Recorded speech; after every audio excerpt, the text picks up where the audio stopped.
ou iniciaremos lendo dois textos. O primeiro texto nós ouviremos o irmão Pietro Natan, que fará a leitura, e o irmão Pietro Natan lerá Atos, capítulo 27, versículos 33 ao 39. Atos, capítulo 27, versículos 33 ao 39. Eu quero o receber dizendo a paz do Senhor Jesus. Pietro Natan, como é que você está? Tá tudo bem? Tá muito quente? Muito, né? Como é que nós vamos enfrentar a força amanhã, não é? Com esse calor? Então. E, entretanto, que o dia vinha, Paulo exortava a todos a que comecem alguma coisa, dizendo: é já hoje o 14º dia que esperais e permaneceis sem comer, não havendo provado nada. Portanto, exorto-vos a que comais alguma coisa, pois é para a vossa saúde, porque nenhum cabelo cairá da cabeça de qualquer de nós. E havendo dito isto, tomando o pão, deu graças a Deus na presença de todos, e partindo-o, começou a comer. E tendo já todos bom ânimo, puseram-se também a comer. E éramos ao todo no navio 266 almas. E refeitos com a comida, aliviaram o navio, lançando o trigo ao mar. E sendo já dia, não conheceram a terra. Enxergavam, porém, uma enseada que tinha praia, e consultaram-se sobre se deveria encalhar nela o navio. Agradeço essa oportunidade em nome de Jesus. Nós ouviremos agora a irmã Sofia, só corrigindo que são 276 pessoas que estavam nesse navio, né? O Natan acho que deu 260, 276 pessoas estavam, incluindo o apóstolo Paulo, nesse navio ali para a viagem. Irmã Catherine Sofia, é contigo. A Sofia lerá a sequência de Atos, capítulo 27, versículos 39 ao 44. E sendo já dia, não conheceram a terra. Enxergaram, porém, uma enseada que tinha praia. E consultaram-se sobre se deveriam encalhar nela o navio. E levantando as âncoras, deixaram-no ir ao mar, largando também as amarras do leme, e alçando a vela maior ao vento, dirigiram-se para a praia, dando, porém, num lugar de 2 mares, encalhados ali o navio. E ficha a proa ficou imóvel, mas a popa abria-se com a força das ondas. Então, a ideia dos soldados foi que matassem os presos para que nenhum fugisse, escapando a nado. Mas o centurião, querendo salvar a Paulo, lhe estorvou este intento e mandou que os que pudessem nadar se lançassem primeiro ao mar e se salvassem em terra.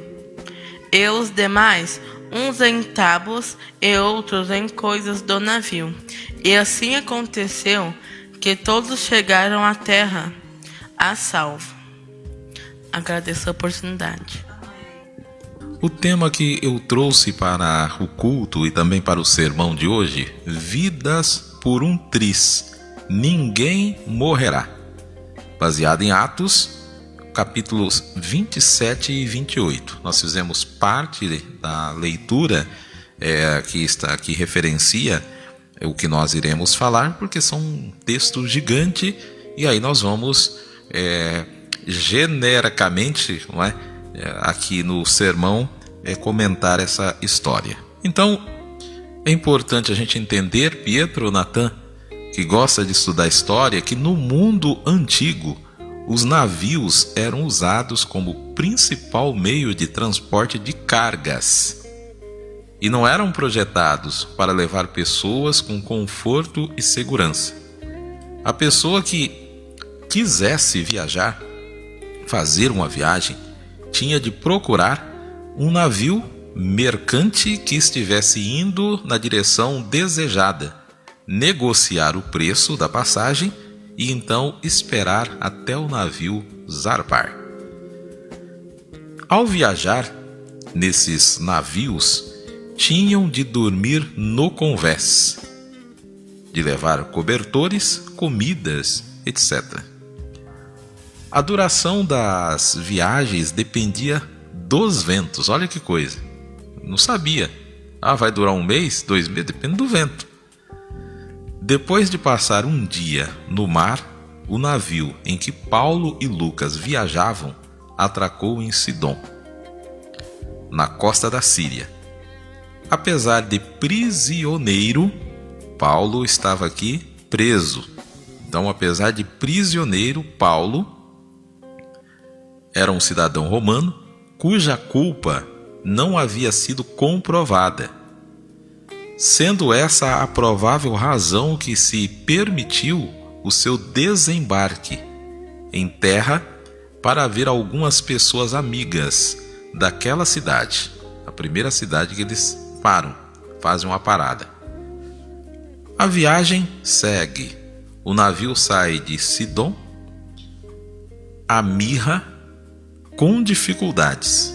Lucas chama a atenção ao dizer que os ventos eram contrários. Todas essas informações nós temos lendo os capítulos 27 e 28 de Atos, que foi escrito por Lucas. Mirra era um ponto de conexão. Você sabe o que é um ponto de conexão, Pietro Natan? Vamos explicar para você entender certinho? Por exemplo, alguém pega um ônibus de transporte urbano em Paranavaí, mas precisa ir para Maringá, não é? Tem ônibus direto que sai de Paranavaí e vai para Maringá? Não. Então a pessoa toma o ônibus em Paranavaí, vem até Nova Esperança, pega um outro ônibus e segue. Então aqui é um ponto de conexão. E havia pontos de conexões de navios. Então Mirra era um ponto de conexão. Soldados e prisioneiros embarcaram, portanto, em outro navio que estava transportando uma carga de trigo, além da tripulação e outras pessoas que viajavam para Roma. Com ventos favoráveis, um navio poderia percorrer a distância até Cnido, que era a próxima parada, uma cidade, em cerca de 1 dia. Mas Lucas, escritor de Atos, relata que eles navegaram vagarosamente por muitos dias e chegaram com dificuldade ao local. Por quê? Os ventos e as estações determinavam, em grande parte, quando os navios mercantes navegavam, bem como a sua rota. Então, quem era ali um viajante com expertise, com experiência, já sabia quais épocas do ano devia viajar e quais rotas tinham que pegar. Então já estava chegando um período que não era propício mais para a viagem, porque eles foram tendo problemas durante o caminho, foi demorando a viagem né, o inverno vai chegando e as coisas vão se complicando. Mas vamos tentar chegar. Então, o capitão, o comandante, o dono do barco queria dar um jeito de tentar chegar, não é, ali na localidade o mais rápido possível. De Cnido, o capitão do navio planejava seguir viagem em direção ao oeste. Mas Lucas diz, em Atos capítulo 27, verso 7, enfim, os versículos a seguirem, que o vento não nos permitia continuar naquela direção. Então, costeando com dificuldade, chegamos a um lugar chamado Bons Portos. Então eles foram costeando, não é?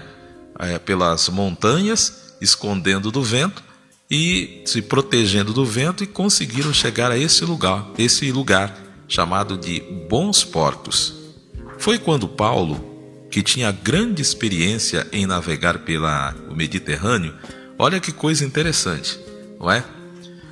Tem gente que tudo na vida é revelação, né? Ou é Deus ou é o diabo.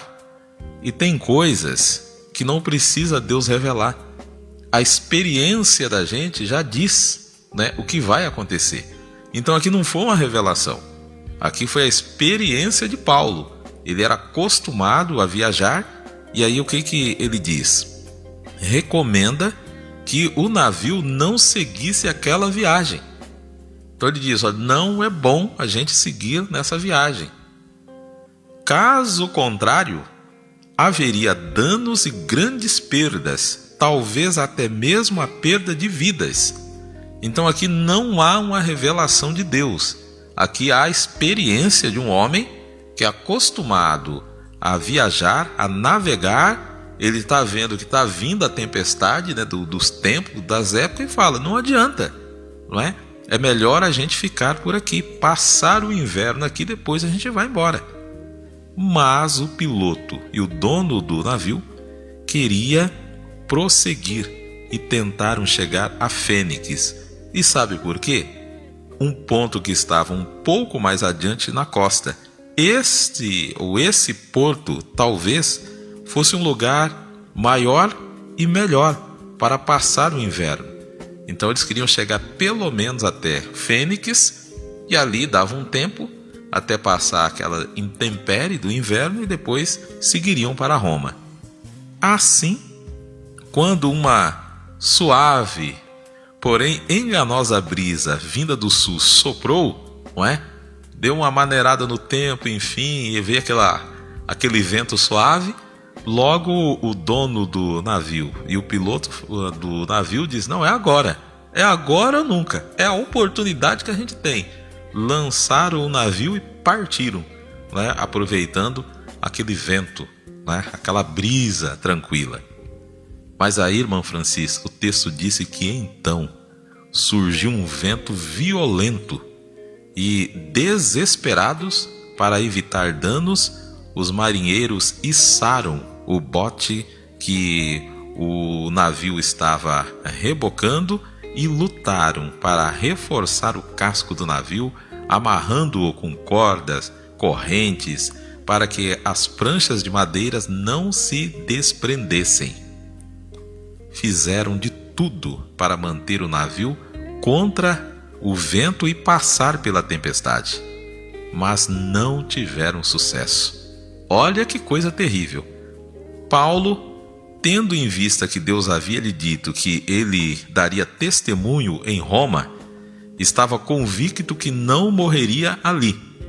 Então, como ele iria para São Paulo, como ele iria para Roma, Deus havia dito para Paulo que ele testemunharia acerca do evangelho lá em Roma. Mas se eu morrer, eu não vou testemunhar. Logo, a palavra de Deus, né, será mentirosa. Então Paulo ele estava convicto, não é, que ele não morreria.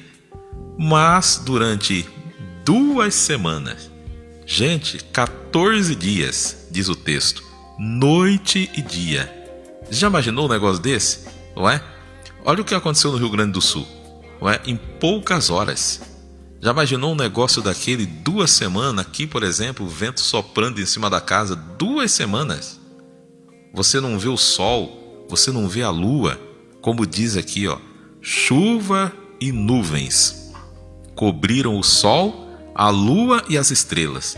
E o piloto não tinha como saber a localização do navio ou a direção em que estava indo. Não dava para saber. Uma escuridão completa, não é? E aquele vento, enfim, aquele barulho terrível das águas. Com a vida por um triz, as pessoas não ousavam, apesar de famintas, irmã Sofia, nem mesmo fazer as refeições. Quem tinha coragem de comer? Não é? Imagine, porque quando a gente fica apreensivo, uma das coisas que acontece, a gente fica enjoado, não é? Não é? Você fica enjoado, porque você está apreensivo, você está com medo, você está com pavor. Então é aquela coisa, não desce nada. Então eles não conseguiam comer, de medo, de pavor daquela situação. Então Paulo ficou de pé no meio delas, daquelas pessoas. As lembrou do aviso que lhes havia dado para que não continuassem a viagem. Relatou às pessoas a revelação que recebeu de Deus e as incentivou, já que viajaram, a terem coragem, pois nenhuma delas morreria, apenas o navio se perderia e elas seriam lançadas em uma ilha. Então, já que não me ouviu e viajamos, então agora precisamos ter coragem. Agora não adianta ficar desse jeito aí, todo mundo temido, enfim, não querendo comer. Tem que ter coragem. E aí, o que o Paulo fez? Pegou a comida, não é? Deu graças a Deus numa oração pública em que se observa uma fonte de encorajamento e consolo para aquelas pessoas que tomaram coragem e começaram a se alimentar. Olha a diferença. Quando teve aquela tragédia no Rio Grande do Sul, não é? Um monte de crentes psicopatas saíram dizendo que é a mão de Deus. Olha só. O Paulo aqui, em algum momento, a gente vê no texto que ele se levantou, irmão Francisco, e disse que era a mão de Deus que estava pesando sobre o navio. Não era a mão de Deus. Não é? Foi a imprudência das pessoas. Não deveriam estar com aquele navio naquele momento e naquele lugar. Agora o Paulo era o prisioneiro. Ele não tinha como dizer eu não vou. Ele estava preso. Mas nem por isso ele acusou aquelas pessoas. A gente vê na oração aqui, ele encoraja e consola. Então, diante das calamidades, quando alguém está com uma dificuldade, nós não temos que ficar abrindo a boca para amaldiçoar as pessoas. É encorajar e consolar. Então, ele encoraja e consola essas pessoas. E é interessante, né? Que esse encorajamento e esse consolo tinha um objetivo. As pessoas precisavam tomar coragem e precisavam se alimentar, senão morreriam. Então, as pessoas tomadas pela coragem e vendo a oração de Paulo e vendo a tranquilidade dele, elas então tomam coragem e se alimentam. Quando amanheceu, sob uma torrencial chuva, assolado pelas fortes ondas, o navio se desintegrou. Acabou, né, com tudo. Aí já imaginou se essas pessoas estão com fome? Não é? Não tivesse recebido aquela palavra? Ou se tivesse recebido uma palavra de amaldiçoamento? Olha a mão de Deus que está sobre vocês, enfim. Que desgraça maior teria acontecido? Porém, todas as pessoas sobreviveram e chegaram à ilha de Malta, onde foram recebidas com extraordinária bondade. Veja, pastora Ruth, a diferença que tem quando uma pessoa ela reconhece, ela sabe da importância que ela tem por ser portadora de Deus, do encorajamento e do consolo. A vida pode estar por um triz, mas se eu tenho o Espírito de Deus e ajo com sabedoria, ninguém morrerá. Portanto, não importa, Gilberto Ribeiro, que está nos acompanhando, as dificuldades que você passou. Não importa, esteja passando, ou as dificuldades que você venha a passar. Deus já nos livrou da morte, nos tirou de um charco de lodo, firmou os nossos pés sobre Cristo, a rocha eterna, e colocou um canto de vitória em nossos lábios. A sua vida poderá ficar por um triz, mas você não morrerá. Deus te livrará das ondas desse mar revolto, firmará os teus pés e lhe receberá com extrema bondade. É a palavra que eu deixo para a sua vida e para o seu coração nesta noite. Querido e eterno Deus, eu louvo o teu nome por esta palavra, por esta oportunidade que nós temos de refletir nessa experiência tão maravilhosa que Paulo, Lucas e aquelas demais pessoas tiveram a oportunidade de passar naquele momento. Foi um horror, algo muito triste, algo muito difícil. As pessoas observarem que as suas vidas estão por um triz, por poucas coisas poderiam ter morrido, mas Tu és o Deus que nos protege, Tu és o Deus que coloca as Tuas mãos de poder para nos proteger e nos dar a vitória. Assim como fizeste com Paulo, Lucas e mais aquelas 274 pessoas, as protegendo, Senhor, daquele mal. Eu lhe peço, protege a nossa vida. Protege, Senhor, a vida dessa pessoa que está nos ouvindo, vendo nesse instante, Senhor. Coloca as Tuas mãos de poder, é o que eu te peço no nome de Jesus e para a Tua glória. Amém.